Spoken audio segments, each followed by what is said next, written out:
just listen to me.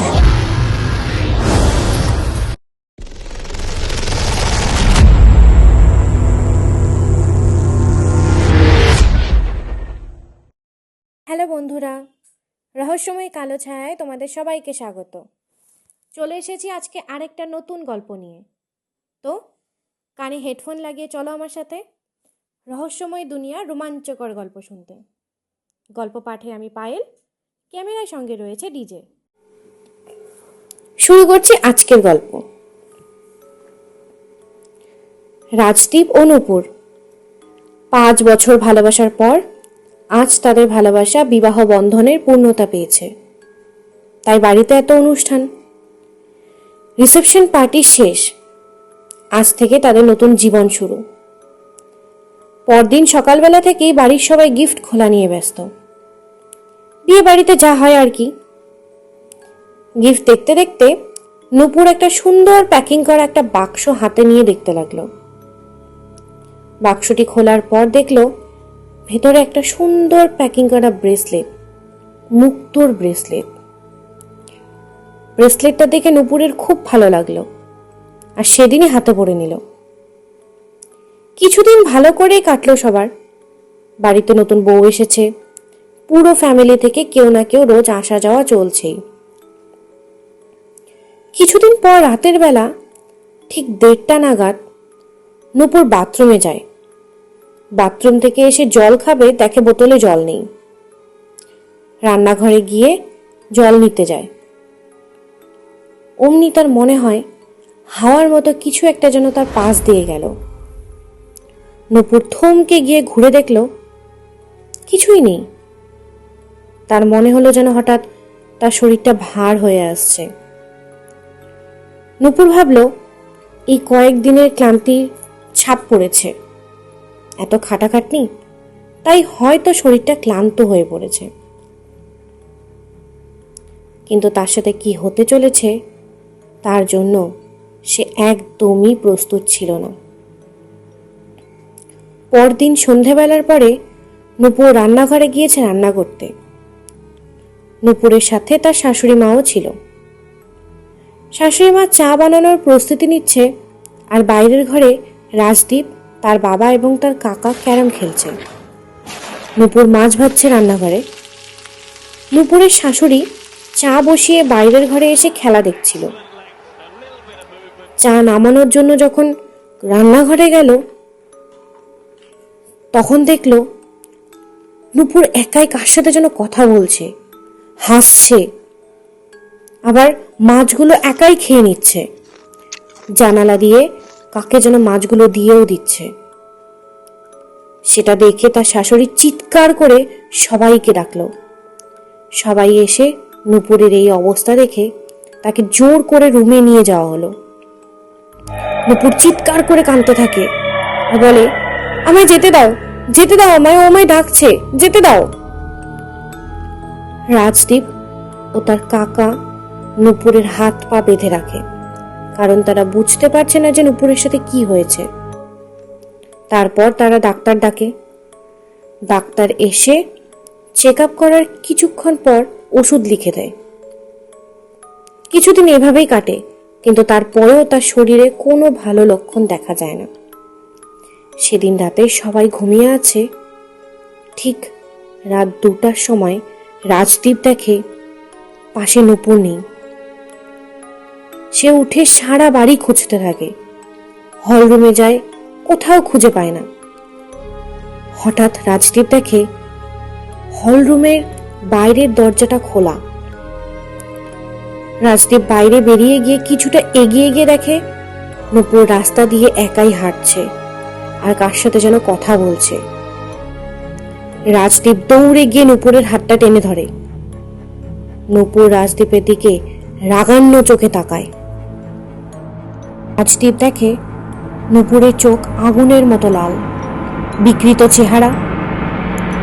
নূপুর রাজদীপের গলা চিপে ধরে আর তাকে বলে, তোকে বলেছি না আমায় ছেড়ে দে, ও আমায় ডাকছে।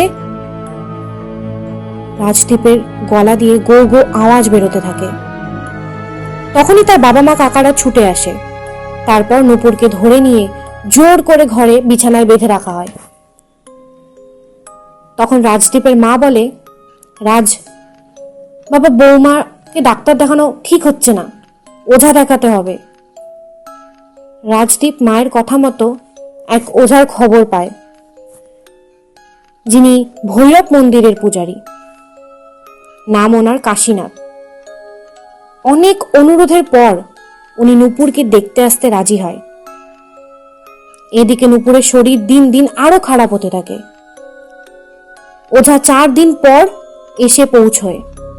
তিনি এসে দেখে নূপুরের অবস্থা খুব খারাপ, সে ঠিকমতো কথাও বলতে পারছে না। তিনি যজ্ঞ করেন, তারপর বলেন, রাজদীপ, তোমার স্ত্রীর ওপর কালো জাদুর খুব খারাপ প্রভাব পড়েছে। শুধু তোমার স্ত্রী না, তোমার বাড়িতেও খারাপ প্রভাব পড়েছে। চারিদিকে কালো ছায়া তোমার বাড়িটাকে অন্ধকারে গ্রাস করে ফেলতে চাইছে। তোমার স্ত্রীর হাতে কটা চুড়ি পড়েছে, সেটা খুলে নিয়ে এসো। রাজদীপ নূপুরের হাত থেকে সব চুড়ি এবং সেই ব্রেসলেটটা খুলে নিয়ে আসে। সব দেখে ওঝা বলে, এই ব্রেসলেটটা তোমায় কে দিয়েছে? রাজদীপ বলল, মনে পড়ছে না তো গুরুদেব, বিয়েতে সেদিন অনেক লোক এসেছিল, কে দিয়েছে সেটা বলাটা সম্ভব না, ঠিকমতো খেয়ালও নেই। ওঝা বলল, এই ব্রেসলেটটা সাধারণ নয়, এটার উপর কালো জাদু করেছে, আর যে করেছে সে নিজেই নিজের বলি দিয়েছে। এই কালো জাদুতে তার আত্মাই এই ব্রেসলেটটাই তোমার বাড়িতে বন্দী হয়ে এসেছে। এটি একটি পুরুষের আত্মা, যে তোমার স্ত্রীকে নিজের সাথে নিয়ে যেতে চায় আর তোমার পরিবারকেও ধ্বংস করে দিতে চায়। রাজদীপের বাবা বলেন, গুরুদেব, এর থেকে কি বাঁচার কোনো উপায় নেই? গুরুদেব বলেন, রাজদীপ, তোমাকে এই কাজটা করতে হবে।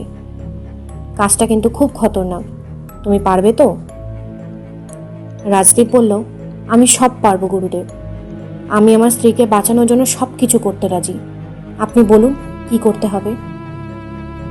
গুরুদেব বলল, ঠিক আছে। তারপর গুরুদেব তাকে একটা লাল কাপড়, একটা মোটা পেরেক এবং 4টি ত্রিশূল দিয়ে ও গঙ্গা জল দিয়ে বলেন, রাজ, আমি এখানে ভৈরবের যজ্ঞ করব, তুমি যাবে শ্মশানে। সেখানে একটি শ্মশানকালীর মন্দির আছে। সেই মন্দিরের পেছনে একটি অশ্বত্থ গাছ আছে। সেই গাছের সামনে অনেক অশুভ আত্মাদের বন্দি করে রাখা হয়। ঠিক রাত 12টার দিকে তোমাকে এই লাল কাপড়ে বাঁধা ব্রেসলেটটা সেই শ্মশানে নিয়ে গিয়ে অশ্বত্থ গাছের সামনে মাটিতে পুঁতে দিতে হবে এবং এই পেরেকটা সেখানেই গেঁথে দিবি। তারপর ঘেরাও করে এই 4টি ত্রিশূল চারদিকে লাগিয়ে দিবি। তারপরে গঙ্গা জল ছিটিয়ে দিবি, দিয়ে আর সেদিকে দেখবি না, সিধা বাড়ি চলে আসবি। গুরুদেবের কথা মতন রাজদীপ তাই করে। ঠিক 12টার দিকে বেরিয়ে যায়। রাজদীপ বেরানোর সময় গুরুদেব তাকে বলেন, তোমায় কিন্তু অনেক কিছু পেছনে বাধা দেবে, অনেক কিছু আটকানোর চেষ্টা করবে, তুমি কিন্তু ভুলেও ঘুরে পেছনে দেখবে না, চুপচাপ সিধা একদম মন্দিরের পেছনে যাবে, নিজের কাজ ছেড়ে একদম বাড়িতে চলে আসবে। গুরুদেবের কথা মতন রাজদীপ বেরিয়ে পড়ে। রাজদীপ যাওয়ার সময় তার মনে হয় তার পেছনে যেন তার মা ডাকছে, আবার কখনো মনে হয় তার বাবা ডাকছে, বাঁচা আমায়, ওরা আমাকে মেরে ফেলবে। তো রাজদীপ পেছনে না তাকিয়ে সিধা শ্মশানে চলে যায়।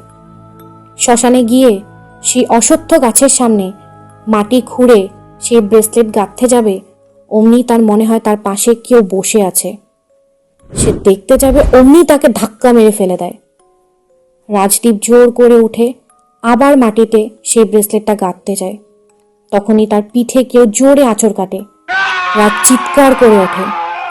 তাও সে মাটিতে সেই ব্রেসলেটটি গেঁথে, তার উপর পেরেক গেঁথে, চারপাশে ত্রিশূল গেঁথে দিয়ে তার উপর গঙ্গা জল ছিটিয়ে সিধা মন্দির প্রণাম করে বাড়ি চলে আসে। কিছুদিনের মধ্যেই নূপুর সুস্থ হয়ে ওঠে। সেদিনের পর থেকে নূপুরের আর কিছু মনে থাকে না, কিন্তু আজও রাজের কাছে সেই দিনটা খুব ভয়ানক। কিন্তু আজ তারা দুজনেই সুখে সংসার করছে।